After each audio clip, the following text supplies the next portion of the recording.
Jemaat yang dikasihi Tuhan, selamat pagi, selamat datang di ibadah online kita pada saat pagi hari ini. Baiklah jemaat yang dikasihi Tuhan Yesus, sebelum kita memulai ibadah raya kita secara online, mari terlebih dahulu kita bersama-sama berdoa. Mari kita berdoa. Tuhan Allah Bapa kami yang baik, yang bertata di dalam kerajaan surga, kami mengucap syukur dan kami sangat mengucapkan terima kasih kepadamu Bapa, karena pada pagi hari ini Tuhan memberikan waktu bagi kami untuk kami boleh beribadah kepada Tuhan, sekalipun kami melaksanakannya masih secara online. Tapi kami percaya Bapa, itu tidak mengubah kasih setia Tuhan dalam kehidupan kami dan tidak juga mengubah kasih kami kepada Engkau. Karena itu Tuhan, kami berdoa, Engkau tolong kami, urapi kami, supaya ibadah kami pada hari ini Bapa memberkati kami semuanya. Terima kasih Tuhan Yesus yang baik, berkati semua para hamba-hambamu Tuhan yang ambil bagian di dalam pelayanan pada hari ini. Kiranya mereka Bapa menjadi berkat bagi seluruh umat Tuhan yang beribadah secara online saat ini juga.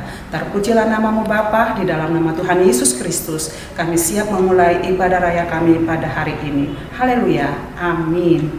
Selamat beribadah jemaat yang dikasihi Tuhan. Tuhan Yesus memberkati. Shalom Bapak Ibu yang terkasih dalam nama Tuhan kita Yesus Kristus. Dimanapun kita berada, kita percaya Tuhan menyertai kita. Yang percaya katakan amin.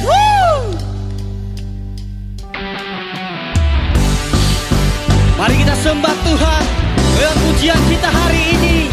Haleluya.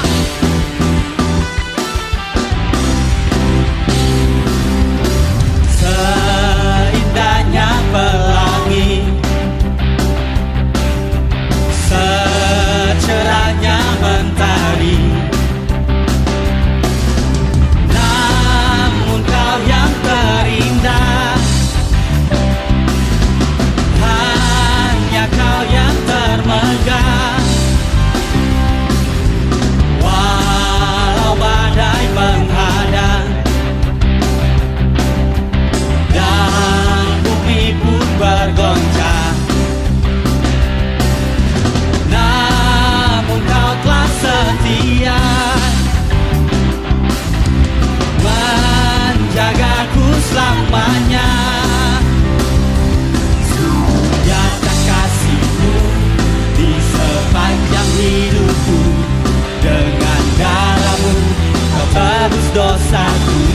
Sungguh nyata kasihmu di sepanjang hidupku, genap hatiku hanyalah untukmu.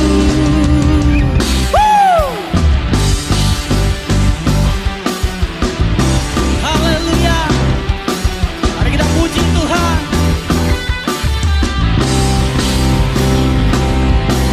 Seindahnya pelangi, secerahnya mentari, yang terindah, hanya kau yang termegah. Walau badai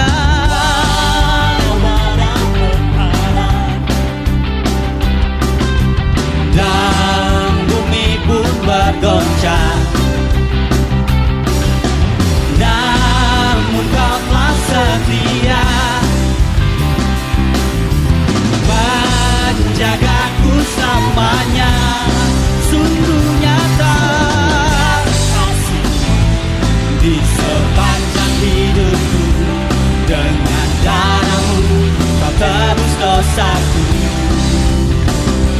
Sungguh nyata kasihmu di sepanjang hidupku, senang hatiku hanyalah untukmu.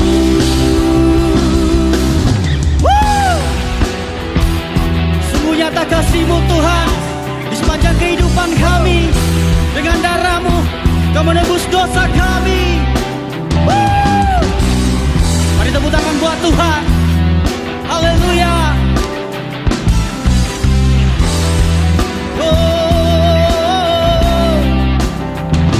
Sungguh nyata kasih-Mu di sepanjang hidupku, dengan darah-Mu Kau tebus dosaku. Mari tepuk tangan di atas kepala. Sungguh nyata kasih-Mu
yang di dalam rumahmu, satu hal yang ku pinta, menikmati bait-Mu Tuhan. Satu hal yang ku rindu, berdiam di dalam rumah-Mu, satu hal yang ku pinta, menikmati bait-Mu Tuhan. Lebih baik satu hari di pelataran-Mu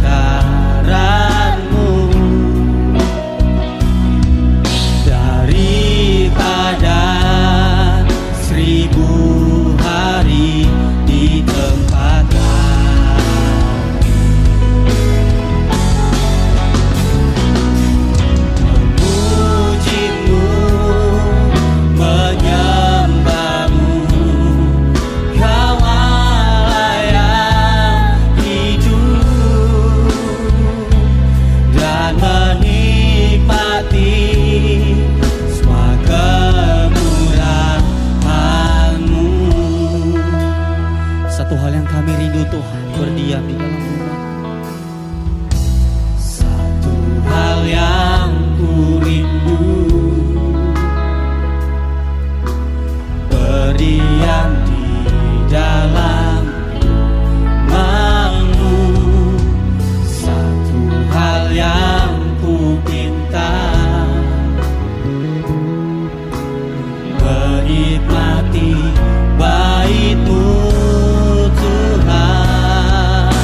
kami sembah.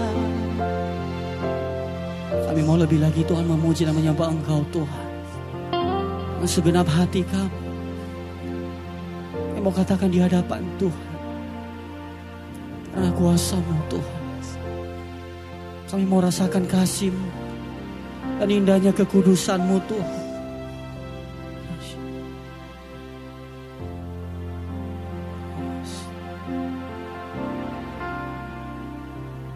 Ku rasakan kasih-Mu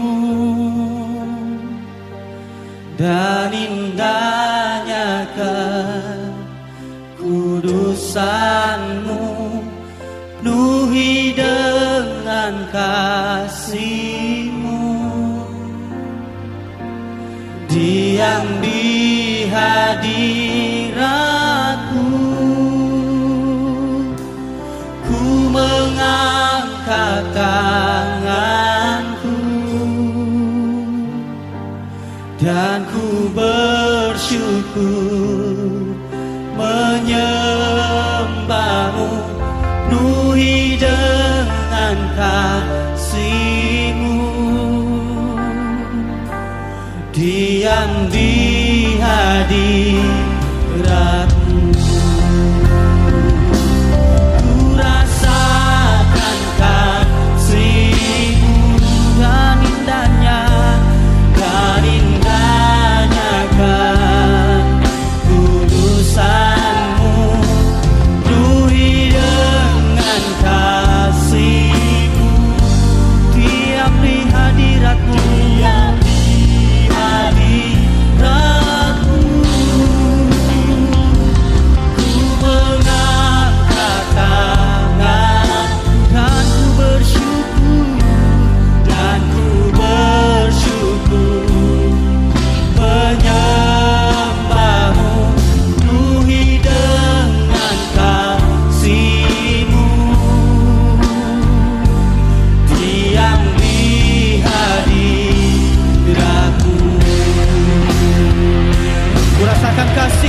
Mari kita berdoa.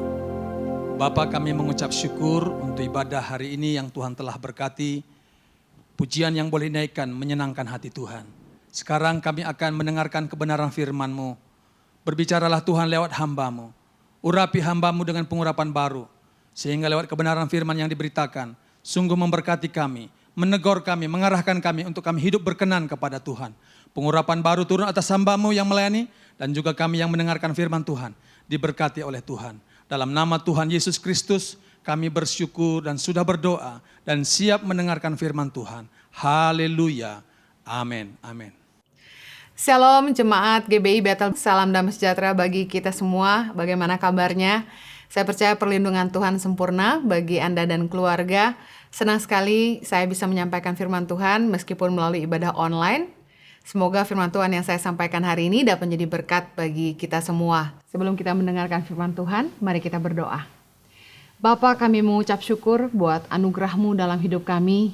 Tuhan, tumpahkanlah isi hati-Mu, berbicaralah buat kami. Roh Kudus, taruhlah perkataan-Mu dalam mulut hamba-Mu. Biar kiranya Engkau memberikan hikmat dan wahyu kepada setiap kami, supaya kami boleh memahami isi hati-Mu.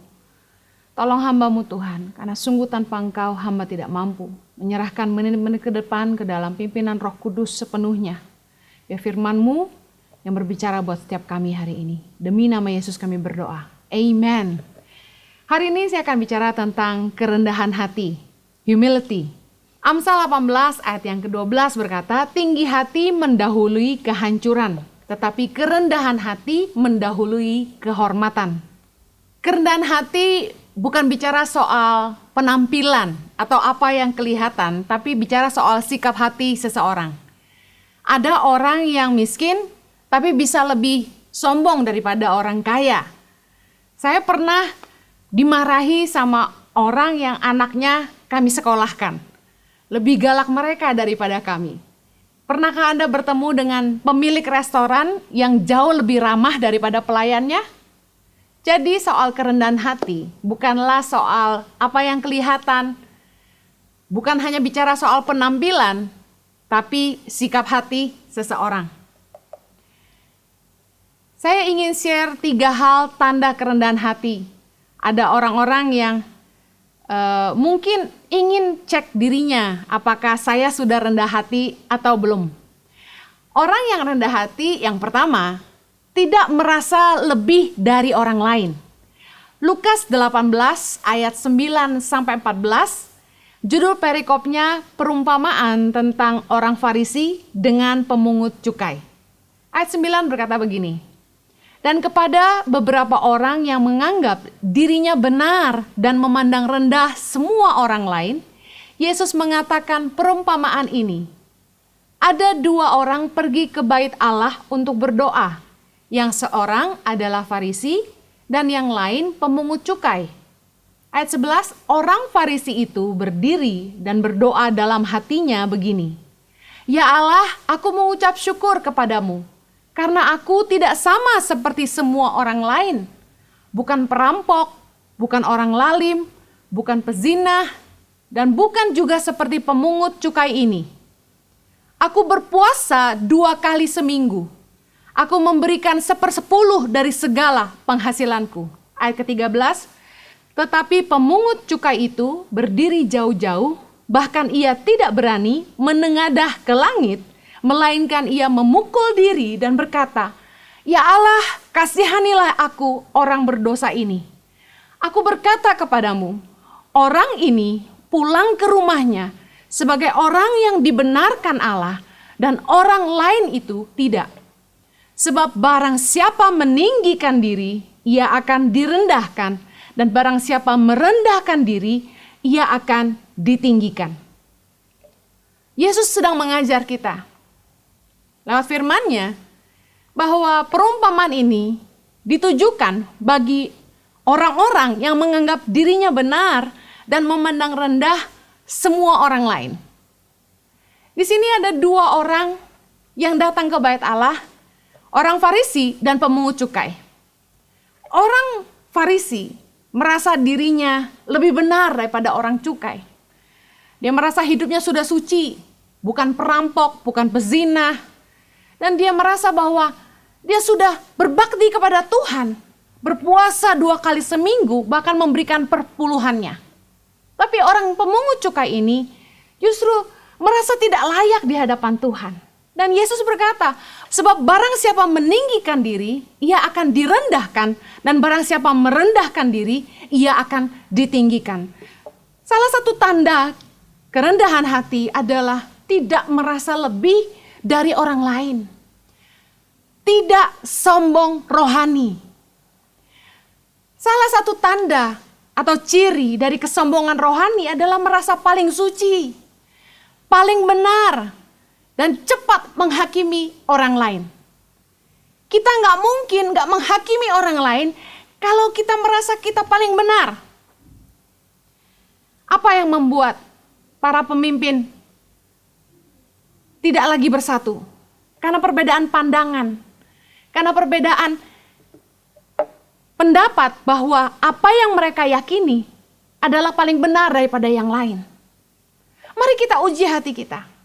Jangan sampai kita tinggi hati dan merasa kita paling rohani, paling suci. Hanya karena kita satu hari sembahyang 3 kali, kita bayar perpuluhan, kita ke gereja tiap hari, dengar ibadah online. Saya mau kasih tahu, orang yang pergi ke gereja melayani seminggu 7 hari enggak lebih benar daripada mereka yang pergi ke gereja cuma seminggu sekali. Hati-hati, jangan kita merasa lebih daripada orang lain. Ada juga orang yang waktu dipuji berkata dengan begitu rohani, segala kemuliaan hanya bagi Tuhan. Tetapi dalam hidupnya, ia selalu menceritakan tentang kehebatan-kehebatannya, pencapaian-pencapaiannya, menceritakan tentang keberhasilannya, mendidik anak-anaknya, betapa hebat suaminya, betapa banyak asetnya, selalu bicara soal tas apa yang dia beli, kalau liburan dia ke Eropa bagian mana. Orang yang rendah hati bukanlah orang yang kalau dipuji selalu bilang segala kemuliaan bagi Tuhan. Tapi bagaimana sikap hatinya setiap hari? Ada juga yang sebaliknya. Ketika dipuji, pura-pura merendah. Seolah-olah rendah hati. Padahal sebenarnya ia ingin dipuji lagi. Kamu cantik banget loh. Enggak, biasa aja. Bener, kamu cantik banget. Biasa aja. Ih, gak percaya. Orang ini bukan rendah hati, tapi dia ingin dipuji lagi. Saya mau kasih tahu, berterima kasih atas pujian yang orang berikan kepada kita bukanlah kesombongan. Saya ingat satu hari waktu saya masih sekolah Alkitab di Hillsong Australia, kepala sekolah kami, Robert Ferguson, pernah berkata, "When someone praise you, just simply say thank you." Ketika ada orang memuji kamu, katakan saja terima kasih. Apakah berdosa ketika orang memuji kita? Kalau kita justru pura-pura merendah, padahal sikap hati kita tidak rendah, itu yang salah. Tanda orang yang rendah hati tidak merasa lebih daripada orang lain, itu sikapnya apa adanya. Sikapnya nggak berubah terhadap keluarga maupun teman-temannya, meskipun dia sudah kaya, punya jabatan dan tenar. Tidak semena-mena terhadap orang yang lebih lemah, ramah terhadap semua orang. Amsal 18 ayat 23 berkata gini, orang miskin berbicara dengan memohon-mohon, tetapi orang kaya menjawab dengan kasar. Kenapa orang miskin kalau ngomong memohon-mohon, sopan? Karena biasanya orang miskin hormat sama orang kaya. Tapi orang kaya karena sombong karena dia kaya menjawab dengan kasar. Ini arti firman Tuhan. Jadi kalau meskipun Anda kaya, tetaplah rendah hati. Jangan semena-mena terhadap orang-orang yang lebih lemah. Orang yang tidak merasa lebih dari orang lain, itu dia tidak membeda-bedakan. Dia memperlakukan semua orang sama.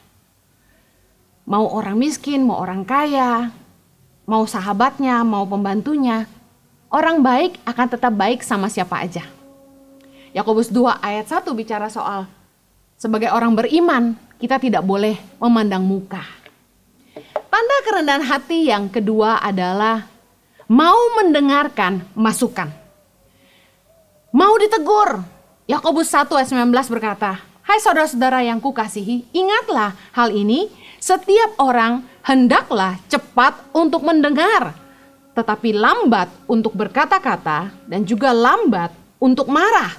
Amsal 15 ayat yang ke-12 berkata, si pencemooh tidak suka ditegur orang, ia tidak mau pergi kepada orang bijak. Orang yang rendah hati itu mau terima teguran. Mau menerima masukan dari orang lain. Khususnya hal-hal yang memang berguna untuk membangun dirinya sendiri. Orang yang rendah hati mau mengakui kesalahan dan berubah. Ketika orang menegur kita, ketika orang memberikan masukan, bisa jadi masukan ini negatif, tapi untuk tujuan yang positif. Ada juga orang-orang yang memberikan masukan yang negatif karena mereka iri hati. Tapi saya selalu berusaha melihat setiap masukan itu begini. Apakah masukan ini membangun? Apakah masukan ini akan membuat saya lebih baik? Kalau masukan itu melemahkan, ya kita nggak perlu dengarkan. Tapi kalau masukan ini untuk mengoreksi kesalahan kita. Karena kadang-kadang kita nggak bisa lihat kekurangan kita. Kita butuh orang-orang di sekitar kita untuk kasih tahu kita kekurangan kita. Kita butuh cermin untuk bisa melihat apa yang salah di wajah kita. Sahabat-sahabat kita, orang tua kita, mentor kita, orang-orang di keluarga kita adalah orang-orang yang terbaik yang bisa jadi cermin buat hidup kita. Khususnya kalau kita nggak mau munafik, kita mau diberitahu supaya kita menghidupi apa yang kita ajarkan, kita menghidupi apa yang kita percayai. Amsal 11 ayat yang kedua bilang gini, jikalau keangkuhan tiba, tiba juga cemooh. Tetapi hikmat ada pada orang yang rendah hati. Artinya gini, ketika ditegur, orang yang sombong itu malah bales mengata-ngatai orang yang memberi masukan. Tapi orang yang rendah hati selalu bisa belajar dari setiap masukan. Dikasih tahu malah, bukan urusan kamu. Dikasih tahu baik-baik malah, urus dirimu sendiri. Dikasih tahu baik-baik malah, marah sama orang yang memberi masukan. Pernah satu kali kejadian, saya menegur salah satu staf kami dan reaksinya malah sakit hati. Katanya saya sembarangan ngomong dan bikin sakit hati. Saya datangi anak muda ini dan bilang, saya minta maaf kalau omongan saya membuat kamu terluka. Tapi apa yang saya beritahu adalah kebenaran tentang sebuah kesalahan yang dia lakukan. Kalau kita rendah hati, kita nggak cepat bereaksi negatif ketika orang memberikan saran. Harusnya ketika kita mendapatkan masukan, kita lakukan begini, introspeksi diri. Apakah yang disampaikan orang itu benar adanya? Kita lakukan. Istilahnya gini, jangan marah kalau orang jelek-jelekin kita. Masalahnya jangan sampai kita memang melakukan apa yang mereka katakan. Tapi kalau orang tegur kita, pertama kita harus introspeksi diri. Yang kedua, kita harus belajar jadi lebih baik. Saya ingat dulu saya pernah punya pemimpin orang Amerika yang menegur saya dengan sangat keras. Ketika dia bertanya sesuatu, saat itu saya tidak yakin jawabannya, tapi saya sembarangan memberi jawab. Waktu itu saya masih muda sekali. Dan atasan saya ini memberikan pelajaran yang sangat berharga sampai hari ini saya pegang. Bahwa kalau kamu nggak tahu jawabannya, jangan cepat menjawab dan lebih baik kamu bilang saya akan cari tahu. Daripada kamu sok tahu.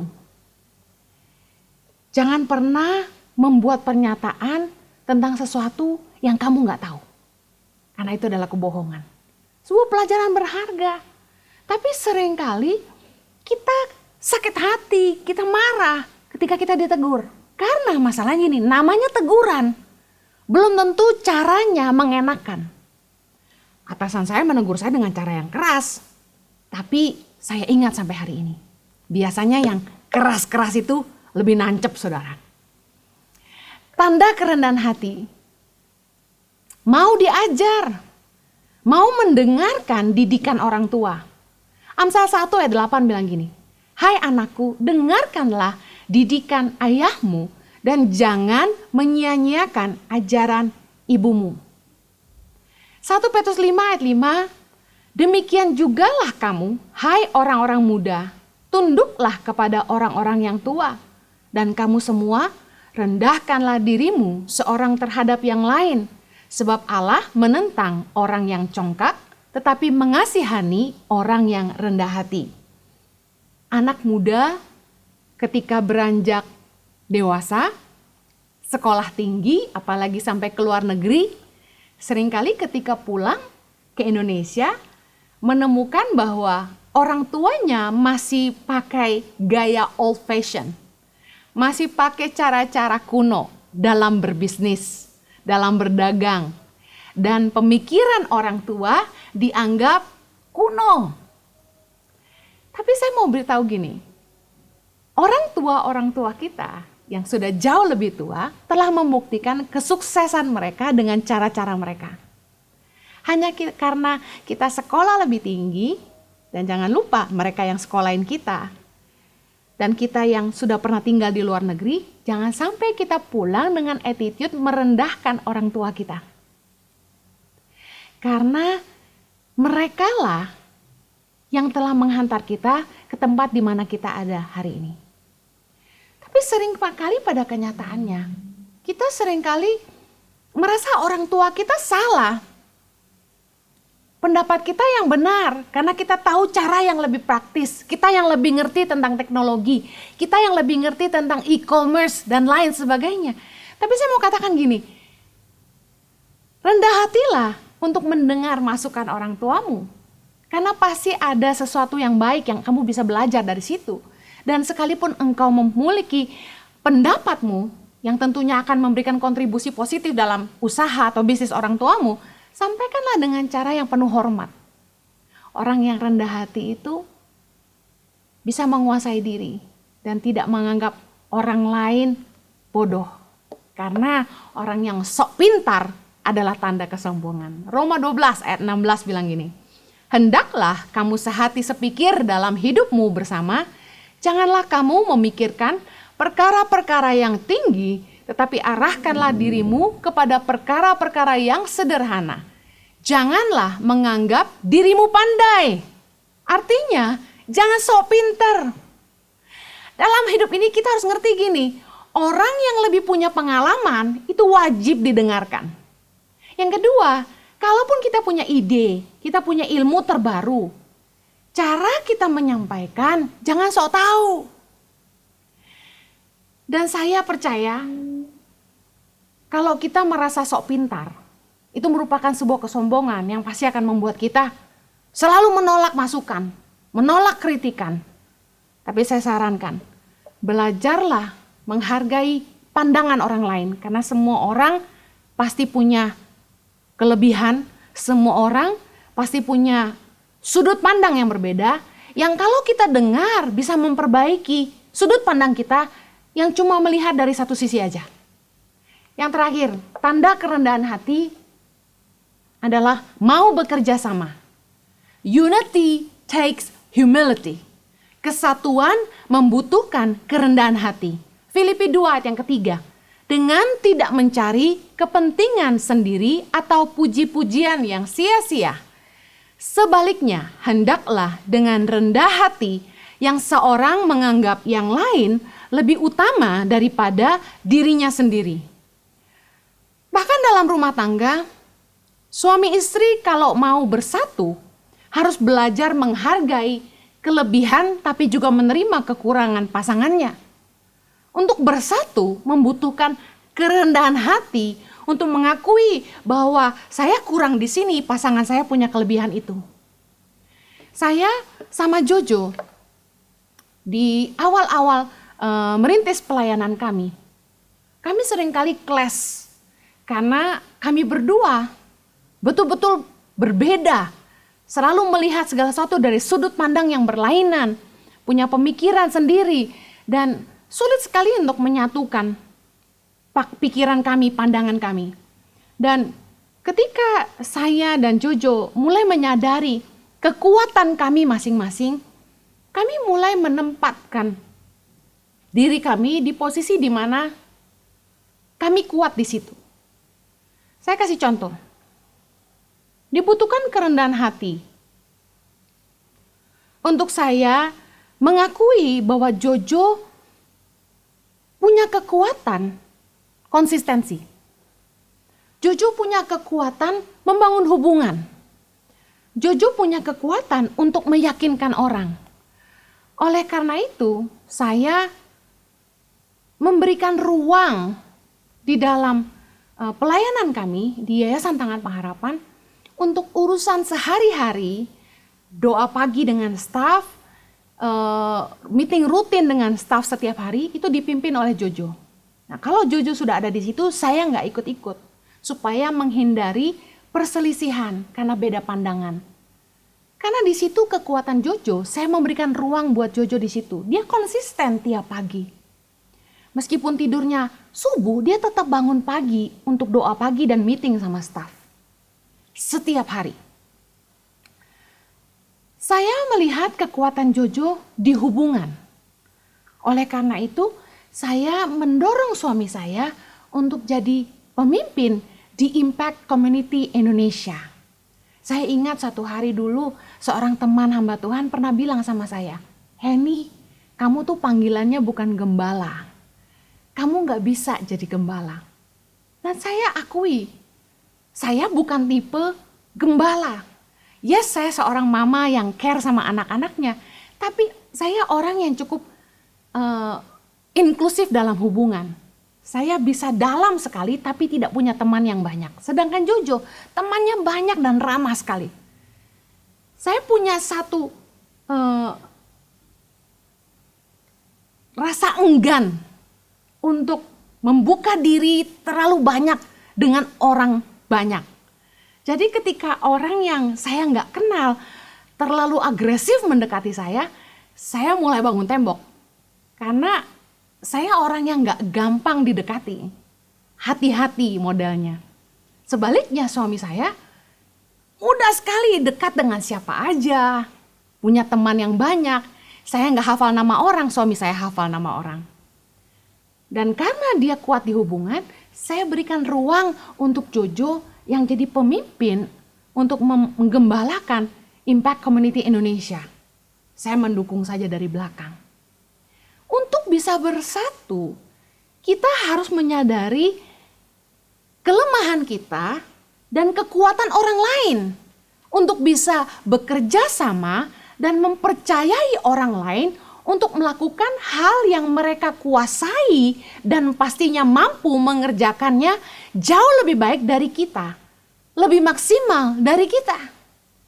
Seringkali orang ingin tampil, berebutan panggung, no one man show, nggak ada ceritanya. Hanya mau tampil satu orang. Makanya Firman Tuhan bilang jangan mencari pujian yang sia-sia. Kalau ingin bekerja sama, kita harus mengakui orang itu kuatnya di situ. Saya mampunya di sini. Saya nggak mampu di situ, dia mampu. Izinkan orang yang lebih mampu untuk maksimal di situ. Untuk kepentingan bersama. Suami istri harus bisa rendah hati satu sama lain untuk mengakui kekuatan pasangannya. Siapa yang lebih bisa dipercaya dalam mengelola keuangan misalnya. Salah satu kekuatan seorang pemimpin adalah kemampuan mendelegasikan tugas. Nah, pemimpin yang baik mau mengajar atau berbagi ilmu dengan orang-orang yang dipimpin. Tidak hanya sekedar memberi perintah, tapi mengajari bagaimana melakukannya. Ada istilahnya yang pertama, you see me doing it, kamu melihat saya melakukannya. Yang kedua, I do it with you, saya melakukannya dengan kamu. Dan yang ketiga, I see you do it, mengawasi bawahannya melakukannya.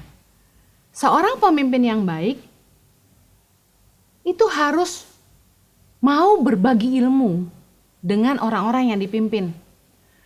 Rendah hati untuk mau mengajari yang lain. Tapi banyak pemimpin yang merasa diri penting.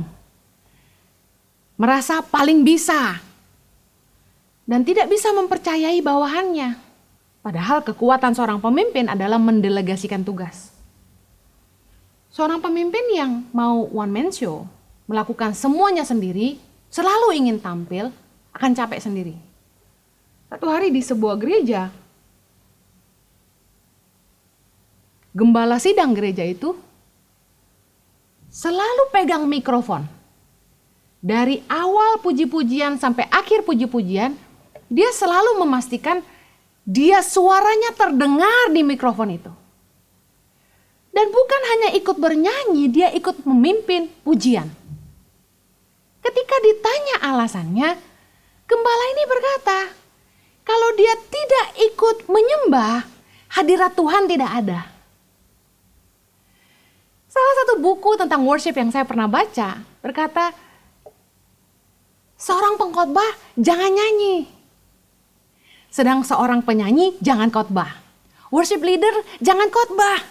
Pengkhotbah jangan nyanyi. Setiap orang harus menyadari kekuatan orang lain dan kekuatan dirinya sendiri dan mengakui kelemahannya dan mengizinkan orang lain melakukannya dengan lebih baik. Kalau kita ingin bersatu, kita harus rendah hati untuk mengakui kekuatan orang lain dan kelemahan kita. Yang terakhir, Efesus 4 ayat yang kedua berkata begini, hendaklah kamu selalu rendah hati, lemah lembut dan sabar. Tunjukkanlah kasihmu dalam hal saling membantu. Jangan membiarkan teman sendiri susah, padahal kita bisa bantu. Di asrama kami di Jakarta, saya mendidik anak-anak di asrama.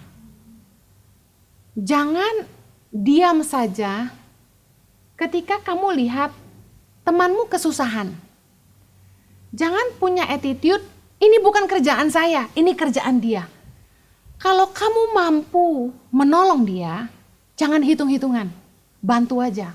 Yang sering kali bikin jengkel adalah begini. Tidak ada yang peduli ketika jam dinding mati. Nggak ada yang mau gantikan baterainya. Ketika lampu dapur masih nyala atau lampu toilet masih nyala, nggak ada yang mau matiin lampunya. Semua orang merasa itu bukan bagian saya. Bukan saya yang nyalain lampunya. Di asrama kami beberapa kali dapur banjir karena ada yang lupa mematikan mesin filter air. Nggak ada yang mau bantu matiin karena berkata, bukan saya yang nyalain. Ketika kita rendah hati, kita akan mau membantu orang lain, meskipun itu bukan tugas kita. Saya sebagai pemimpin, ketika saya datang ke kantor dan saya lihat wastafel kotor, saya cepat ambil lap dan saya lap. Saya lihat cermin kotor, saya cepat ambil lap, saya lap. Saya cuci lapnya.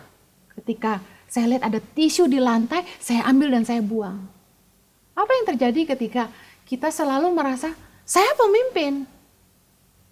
Bagian bersih-bersih tugas office girl. Dibutuhkan kerendahan hati untuk bisa bersatu dan bekerja sama. Amsal 22:4, ganjaran kerendahan hati dan takut akan Tuhan adalah kekayaan, kehormatan, dan kehidupan. Saya berdoa agar setiap kita belajar rendah hati, agar Tuhan selalu ditinggikan dalam hidup kita, karena orang yang rendah hati akan ditinggikan dan orang yang tinggi hati akan direndahkan. Have a blessed week. Mari kita berdoa.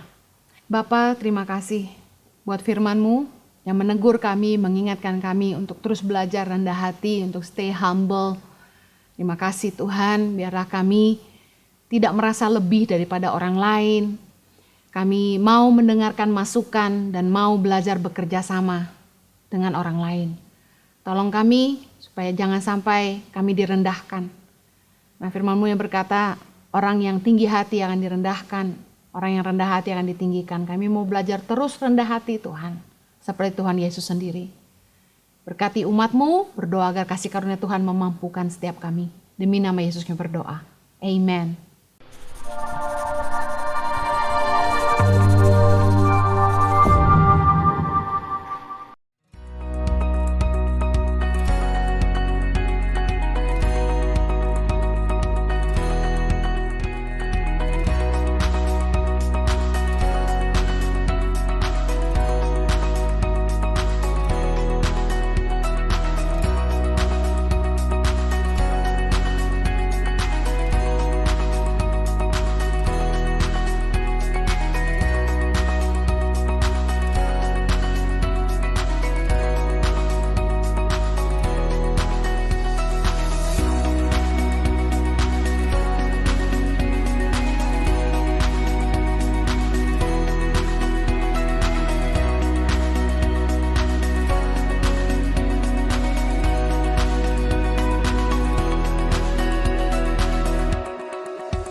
Sebelum kita mengakhiri ibadah pada hari ini, mari kita bersatu di dalam doa.